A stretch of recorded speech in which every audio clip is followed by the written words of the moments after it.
ನಮಸ್ತೆ ಎಲ್ಲರಿಗೂ, welcome back to scheme ವಾರ್ತಾ ಕನ್ನಡ ನ್ಯೂಸ್ ಚಾನೆಲ್. ಇಂದು ನಮ್ಮ ಕರ್ನಾಟಕ ರಾಜ್ಯದ ಕೋಟ್ಯಾಂತರ ಗೃಹಲಕ್ಷ್ಮಿ ಯೋಜನೆಯ ಫಲಾನುಭವಿಗಳಿಗೆ ಅಂದರೆ ತಾಯಂದಿರಿಗೂ ಸಹೋದರಿಯರಿಗೂ ರಾಜ್ಯ ಸರ್ಕಾರದಿಂದ ಅತ್ಯಂತ ಸಂತಸದ ಹಾಗೂ ಒಂದು ಶುಭ ಸುದ್ದಿಯೊಂದು ಹೊರಬಿದ್ದಿದೆ. ಕಳೆದ ಕೆಲವು ತಿಂಗಳಿಂದ ಗೃಹಲಕ್ಷ್ಮಿ ಹಣಕ್ಕಾಗಿ ಕಾಯುತ್ತಿದ್ದ ಮಹಿಳೆಯರಿಗೆ ಈಗ ಕಾಯುವಿಕೆ ಮುಗಿದಿದೆ ಅಂತಲೇ ಹೇಳಬಹುದು.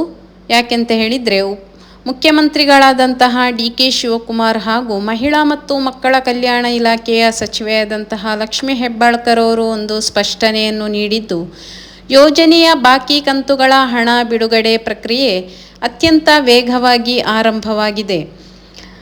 ಅಂದರೆ ಕಂತುಗಳ ಹಣ ಹಾಗೂ ಜಿಲ್ಲಾವಾರು ನಾವು ನೋಡಲಿಕ್ಕೆ ಹೋದರೆ 4,000 ಹಣ ಅಂದರೆ 2 ತಿಂಗಳ ಬಾಕಿ ಹಣ ಜೂನ್ ಮತ್ತು ಜುಲೈ ತಿಂಗಳ 31ನೇ ಹಾಗೂ 32ನೇ ಕಂತು ಪಡೆದವರಿಗೆ ಈಗ ಆಲ್ರೆಡಿ ಎಲ್ರಿಗೂ ಕೂಡ 4,000 ಹಣ ಬಂದಿದೆ. ಅದರಲ್ಲಿ 31 ಮತ್ತು 32ನೇ ಕಂತಿನ 2 ಹಣ ಕೂಡ ಸೇರಿದೆ. ಕೆಲವೊಂದು ಜಿಲ್ಲೆಗಳಲ್ಲಿ 32ನೇ ಕಂತು ಜಮಾ ಆಗ್ತಾ ಇರಬೇಕಾದ್ರೆ ಇನ್ನೊಂದು ಕಡೆ ನೋಡಲಿಕ್ಕೆ ಹೋದರೆ ಆಲ್ಮೋಸ್ಟ್ ಒಂದು 50% ಜನರಿಗೂ ಕೂಡ 32ನೇ ಕಂತಿನ ಹಣ ಕೂಡ ಬಿಡುಗಡೆ ಆಗಿದೆ. ಒಟ್ಟಿಗೆ ಟೋಟಲ್ ಆಗಿ 4,000 ಹಣ ಬಿಡುಗಡೆ ಆಗಿದೆ.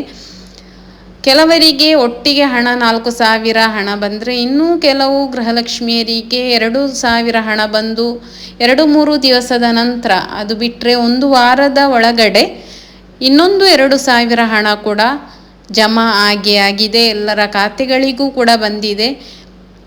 ನಾವದು ನೋಡಲಿಕ್ಕೆ ಹೋದರೆ ಅಂದರೆ ಕೆಲವು ತಾಂತ್ರಿಕ ಕಾರಣಗಳಿಂದ ಕಳೆದ 3 ತಿಂಗಳಿಂದ ಹಣ ತಲುಪದವರಿಗೆ 31, 32 ಮತ್ತು 33ನೇ ಕಂತುಗಳು ಕೂಡ ಒಟ್ಟಿಗೆ ಜಮಾ ಆಗ್ತಾ ಇದೆ. ಇನ್ನೂ ಕೂಡ 2,000 ಹಣ ನಿಮಗೆ ಜಮಾ ಆಗ್ತಾ ಉಂಟು. ಅಂದರೆ ಜಿಲ್ಲಾವಾರು ಈಗ ಹಣ ಜಮಾ ಆಗ್ತಾ ಇರುವಂಥದ್ದು. ಅಂದರೆ 6,000 ಹಣ ಕೂಡ ಈಗ 3 ತಿಂಗಳ 31, 32, 33ನೇ ಕಂತಿನ ಹಣ ಕೂಡ ಒಟ್ಟಾಗಿ ಜಮಾ ಆಗ್ತಾ ಇದೆ.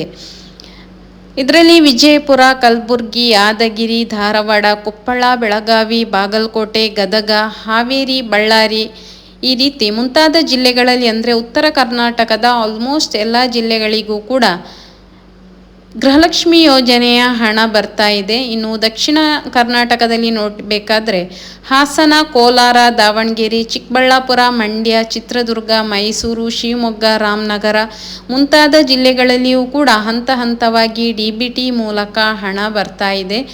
ನೀವು ನಿಮ್ಮ ಮೊಬೈಲ್ನಲ್ಲಿ ಕೂಡ ನೀವು ಪ್ಲೇಸ್ಟೋರಿಗೆ ಹೋದರೆ DBT ಕರ್ನಾಟಕ ಎಂಬ ಆ್ಯಪನ್ನು ಡೌನ್ಲೋಡ್ ಮಾಡಿಕೊಂಡು ಅಲ್ಲಿ ನಿಮ್ಮ ಆಧಾರ್ ಕಾರ್ಡನ್ನು ಹಾಕಿ, ಆಧಾರ್ ಕಾರ್ಡಲ್ಲಿ ಲಿಂಕ್ ಆಗಿರುವಂತಹ ಮೊಬೈಲ್ ನಂಬರಿಗೆ ಒಂದು OTP ಬರುತ್ತೆ. ಅದನ್ನು ಎಂಟರ್ ಮಾಡಿ ನೀವು ಕೂಡ ಚೆಕ್ ಮಾಡಬಹುದು ನಿಮಗೆ ಯಾವ ಕಂತಿನ ಹಣ ಬರ್ತಾ ಇದೆ, ಇನ್ನು ಯಾವ ಕಂತಿನ ನೆಕ್ಸ್ಟ್ ನಿಮಗೆ DBT ಮೂಲಕ ಯಾವ ಕಂತಿನ ಹಣ ಯಶಸ್ವಿಯಾಗಿದೆ ಅಂತ ಕೂಡ ನೀವು ಚೆಕ್ ಮಾಡಬಹುದು. ಅಲ್ಲಿ ಕೂಡ ನಿಮಗೆ 33ನೇ ಕಂತಿನ ಹಣ ಬರ್ತಾ ಇದ್ದರೆ ಅಲ್ಲಿ DBT ಆ್ಯಪಲ್ಲಿ ನಿಮಗೆ ಸಕ್ಸಸ್ಫುಲ್ ಅಂತ ತೋರಿಸಿದರೆ 1 ವಾರದ ಒಳಗಾಗಿ ನಿಮ್ಮ ಅಕೌಂಟಿಗೆ ಜಮಾ ಆಗುತ್ತೆ. ಇನ್ನು ಯಾರಿಗೆಲ್ಲ ಹಣ ಬಂದಿಲ್ಲ ಅಂಥವರು ಏನು ಮಾಡಬೇಕು ಅಂದರೆ, ನಿಮ್ಮ ಖಾತೆಗೆ ಈ 5 ಕಡ್ಡಾಯವಾಗಿ ಒಂದು ಕೆಲಸವನ್ನು ಮಾಡಬೇಕಾಗುತ್ತೆ. ಅದನ್ನು ತಕ್ಷಣ ನೀವು ಸರಿ ಮಾಡಿಸಿಕೊಂಡ್ರೆ ನಿಮ್ಮ ಖಾತೆಗೆ ಕೂಡ ತಕ್ಷಣ ಹಣ ಬರುತ್ತೆ.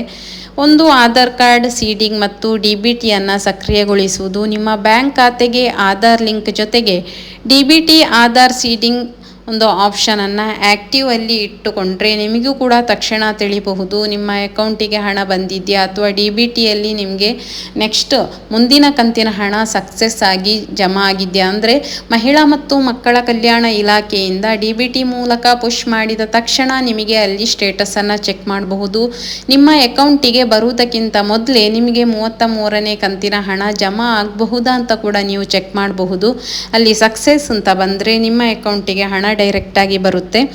ಇನ್ನು NPCI ಮ್ಯಾಪಿಂಗು ಕೂಡ ಮಾಡ್ಬೋದು. ಬ್ಯಾಂಕ್ ಶಾಖೆಗೆ ತೆರಳಿ ನಿಮ್ಮ ಆಧಾರ್ ಸಂಖ್ಯೆ NPCI ಸರ್ವರ್ನಲ್ಲಿ ಮ್ಯಾಪಿಂಗ್ ಆಗಿದೆ ಅಂತ ಹೇಳಿ ಕೂಡ ನೀವು ಚೆಕ್ ಮಾಡಿಕೊಳ್ಳಿ. ಇನ್ನು ಬ್ಯಾಂಕ್ ಅಕೌಂಟಲ್ಲಿ KYC ಹಲವು ದಿನಗಳಿಂದ ನೀವು ಬ್ಯಾಂಕಲ್ಲಿ ಯಾವುದೇ ಟ್ರಾನ್ಸಾಕ್ಷನ್ ಮಾಡ್ತಿಲ್ಲ ಅಂತ ಹೇಳಿದರೆ ಖಾತೆ ನಿಮ್ಮದು ಇನ್ಯಾಕ್ಟಿವ್ ಆಗಿರ್ತದೆ. ಆಧಾರ್ ಮತ್ತು ಪಾನ್ ಕಾರ್ಡನ್ನು ನೀವು ಕೊಟ್ಟು KYCಯನ್ನು ಪೂರ್ಣಗೊಳಿಸಿ. ಇನ್ನು ಹೆಸರಿನಲ್ಲಿ ಏನಾದರೂ ವ್ಯತ್ಯಾಸ ಇದ್ದರೆ ಅದನ್ನು ಕೂಡ ಸರಿಪಡಿಸಬಹುದು. ಇನ್ನು ರೇಷನ್ ಕಾರ್ಡ್, ಆಧಾರ್ ಕಾರ್ಡ್ ಹಾಗೂ ಬ್ಯಾಂಕ್ ಪಾಸ್ಬುಕ್ನಲ್ಲಿ ಹೆಸರು ಬೇರೆ ಬೇರೆ ಅಥವಾ ಇನಿಷಿಯಲ್ ಅಥವಾ ಸ್ಪೆಲ್ಲಿಂಗ್ ಏನಾದರೂ ಮಿಸ್ಟೇಕ್ ಇದ್ದರೂ ಕೂಡ ನಿಮಗೆ ಹಣ ಬರುವುದಿಲ್ಲ. ಯಾಕೆಂತ ಹೇಳಿದರೆ ಈಗ ಮರು ಅರ್ಜಿ ಏನು ಗೃಹಜ್ಯೋತಿಗೆ ಸಲ್ಲಿಸ್ತಾ ಇದೆ ಅದೇ ರೀತಿ ನಿಮಗೆ ಗೃಹಲಕ್ಷ್ಮಿಗೂ ಇನ್ನೂ ಮರು ಅರ್ಜಿ ಸಲ್ಲಿಸಬೇಕಾಗುತ್ತೆ. ಆ ಎಲ್ಲ ಡಾಕ್ಯುಮೆಂಟಲ್ಲಿಯೂ ಕೂಡ ನಿಮ್ಮದು ಒಂದೇ ರೀತಿ ಹೆಸರಿರಬೇಕು, ನಿಮ್ಮ ಅಡ್ರೆಸ್ ಕೂಡ ಸೇಮ್ ಇರಬೇಕು, ನಿಮ್ಮ ಮೊಬೈಲ್ ಎಲ್ಲವೂ ಕೂಡ ಲಿಂಕ್ ಆಗಿರಬೇಕು. ಈ ರೀತಿ ಇದ್ದರೆ ನಿಮಗೆ ಜಮಾ ಬೇಗ ಆಗುವಂಥದ್ದು. ಗೃಹಲಕ್ಷ್ಮಿ ಯೋಜನೆ ಹಣ DBT ಮೂಲಕ ಹಾಕಿದ ತಕ್ಷಣ ನಿಮ್ಮ ಅಕೌಂಟಿಗೆ ಬರುತ್ತೆ.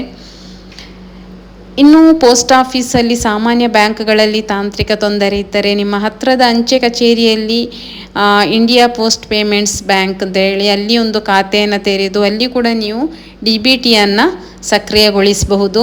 ಇವತ್ತಿನ ವಿಡಿಯೋದಲ್ಲಿ ನಾನು ನಿಮಗೆಲ್ಲ ಮಾಹಿತಿ ಸಿಕ್ಕಿದೆ ಅಂತ ಅಂದ್ಕೊಂಡಿದ್ದೇನೆ. ಇನ್ನು ಯಾರಿಗೆಲ್ಲ ಹಣ ಬಂದಿಲ್ಲ ಅಂತವರು ದಯವಿಟ್ಟು ನಿಮ್ಮ ಜಿಲ್ಲೆಯನ್ನು ಮೆನ್ಷನ್ ಮಾಡಿ, ಯಾಕೆ ಬಂದಿಲ್ಲ ಅಂತ ಹೇಳಿ ನಾನು ಅದರಲ್ಲಿ ನಿಮಗೆ ಡೈರೆಕ್ಟಾಗಿ ಆನ್ಸರ್ ಮಾಡುವಂತಹ ಕೆಲಸ ಮಾಡ್ತಾನೆ. ಅದೇ ರೀತಿ ನಿಮ್ಮ ಎಲ್ಲ ಫ್ಯಾಮಿಲಿ ಫ್ರೆಂಡ್ಸ್ಗಳಿಗೂ ಕೂಡ ಈ ಲಿಂಕನ್ನು ಶೇರ್ ಮಾಡಿ. ಯಾಕೆಂತ ಹೇಳಿದರೆ ಇಲ್ಲಿ ಗೌರ್ಮೆಂಟ್ ಸರ್ಕಾರದಿಂದ ಏನು ಯೋಜನೆಗಳು ಅಪ್ಡೇಟ್ಸ್ಗಳು ಬರ್ತಾ ಇದೆ, ಪಂಚ ಗ್ಯಾರಂಟಿ ಆಗಿರ್ಬೋದು, ಎಲ್ಲ ಯೋಜನೆಗಳ ಅಪ್ಡೇಟನ್ನು ಕೂಡ ನಾನು ತಕ್ಷಣ ಇದರಲ್ಲಿ ಹಾಕ್ತಾ ಇರ್ತೇನೆ. ದಯವಿಟ್ಟು ಸಬ್ಸ್ಕ್ರೈಬ್ ಮಾಡಿಟ್ಕೊಳ್ಳಿ. ಅದೇ ರೀತಿ ಎಲ್ಲ ಮಾಹಿತಿಗಾಗಿ ನಮ್ಮ ಸ್ಕೀಮ್ ವಾರ್ತಾ ಕನ್ನಡ ನ್ಯೂಸ್ ಚಾನೆಲನ್ನು ಸಬ್ಸ್ಕ್ರೈಬ್ ಮಾಡಿ. ಅದೇ ರೀತಿ ಬೆಲ್ ಐಕಾನ್ ಒತ್ತಿ ಲೈಕ್ ಕೊಡುವ ಮೂಲಕ ಸಪೋರ್ಟ್ ಮಾಡಿ. ಧನ್ಯವಾದಗಳು.